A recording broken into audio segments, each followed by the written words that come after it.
We have given series circuit. We have a voltage source connected to 3 impedances. Remember that in series circuit, the current is always the same at every single point of the circuit. So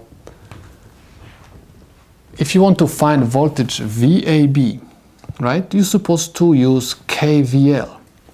KVL is the Kirchhoff voltage law, which says that the voltage source is equal voltage across impedance Z1 plus voltage across impedance Z2 and voltage across impedance Z3. So KVL for this circuit is voltage source equals VAB plus VBC plus VCD.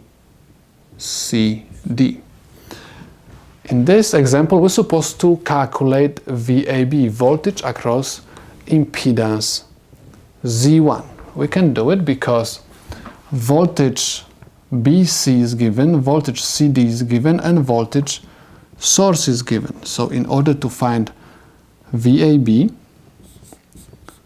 we simply subtract from voltage source voltage BC and voltage CD. I simply move these two voltages to the left side and perform the subtraction in order to find voltage AB. So I have VAB equals voltage source is equal 25 volts and angle of 70 degrees minus voltage BC, which is equal 15 volts and angle of 53 degrees minus voltage CD, which is equal 9 volts and angle of 27 degrees.